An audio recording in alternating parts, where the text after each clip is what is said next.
Thank you to the organizers for organizing this important event and for inviting ECAWAR to speak. Defense of the Palestinian people is an honor and a duty for all who strive for peace, justice, and rights. Probably most of you know some of the facts I'm going to remind you of, but I think it's important that we do remind ourselves. It's been 68 years since the beginning of the forcible expulsion and exile from their land of 750,000 Palestinians by Zionist militias. In the immediate aftermath, more than 4 million acres of land were stolen and annexed into the Zionist state, which had declared its existence 4 days previously. By 1949, the state occupied 78% of Palestinian land. Between 1948 and 1950, more than 500 Palestinian towns and villages were systematically destroyed or repopulated. Today, more than half of the 11.5 million strong Palestinian people are refugees from the Nakba and subsequent forced displacement and genocide. The Palestinian people have won the support and the admiration of people the world over for their courage, their steadfastness, and continued sacrifice. Their resistance will never cease until the right of the Palestinian people to their homeland and their right to be is secured. The more than 7 million Palestinian refugees stand as one with the people living under Zionist occupation inside and outside Israel in pledging that they will return to build a nation which no longer experiences humiliation, racism, genocide, and constant punishment endured during 68 years of occupation and state terrorism. The people of the world must affirm with renewed vigor that there is no more pressing injustice to be rectified than the Zionist occupation of Palestine and all the heinous crimes perpetuated under its existence. The right of return is well founded under international law, and bear with me because I'm going to just give you some of the international law we're speaking about. The Universal Declaration of Human Rights says everyone has the right to leave any country, including his own, and to return to his country. The International Convention on the Elimination of All Forms of racial discrimination affirms this right with the emphasis that it cannot be denied on the basis of race, color, or national or ethnic origin. The Fourth Geneva Convention states that persons evacuated by an occupying power during warfare must be transferred back to their homes as soon as hostilities cease. The International Convention on Civil and Political Rights states no one shall be arbitrarily deprived of the right to enter his own country. UN General Assembly Resolution 194, adopted on December 11, 1948, declares that the Palestinian refugees wishing to return to their homes and live at peace with their neighbors should be permitted to do so at the earliest practicable date. That was in 1948. Shame is right. Resolution 194 has been reaffirmed by the UN General Assembly more than 110 times since its first adoption.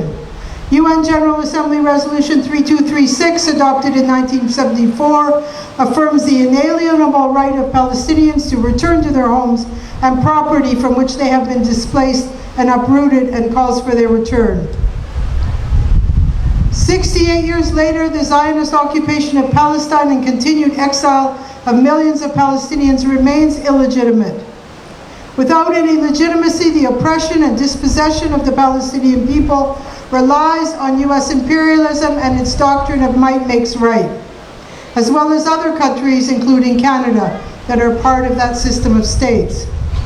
The existence of the Zionist state is a crucial part of the US imperialist subversion against the peoples of the region, and in fact the whole of West Asia and Northern Africa, in order to deny the people their right to settle their own affairs, to live in peace, and to decide what kind of society they want to live in. The Palestinian people and the Palestinian youth the world over are eager to return to their homeland. They are not going to submit to the pressure to conciliate with the occupation and give up their fight for the right to be.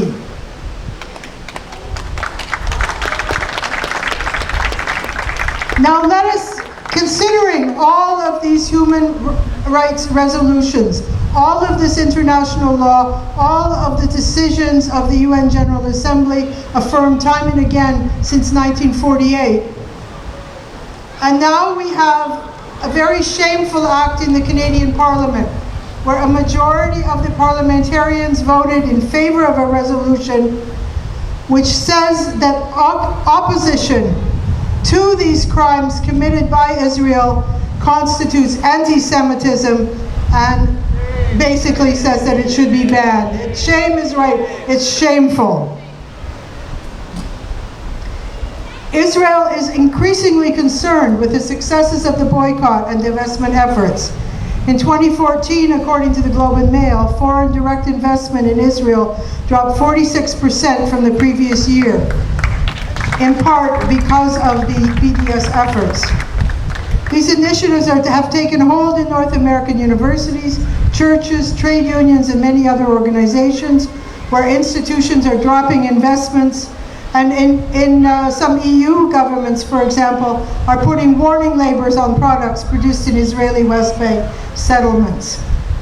So Israel's reaction to this has been to launch a campaign to discredit the BDS movement and defame its supporters.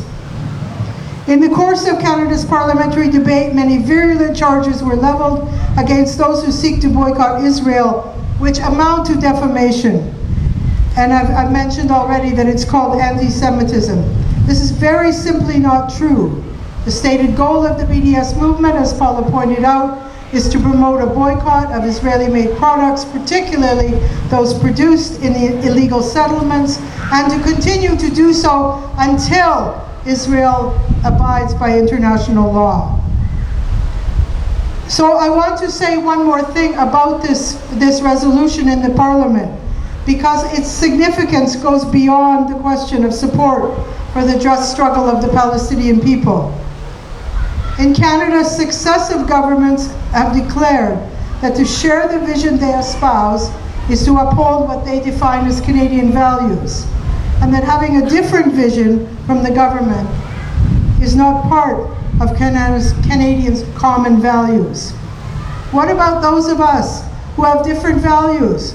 For example, who believe that war and occupation are not the way to settle conflicts, and who stand for peaceful resolution of conflicts, or who believe that every country has the right to determine its own affairs. Are we to be called un-Canadian? It must not pass, because if the right to conscience is not considered a common value, then on what basis are citizenship rights being defined today? The right of human beings to their conscience is the very basis of the definition of rights in the 21st century. So let us as Canadians step up the work to ensure that the brutal rule over the Palestinian people in Gaza and the West Bank is ended and the right to return is affirmed. Let us affirm that the right to conscience is a basic human right, a basic modern right, which we will not permit any government to trample in the mud under any pretext. Thank you very much.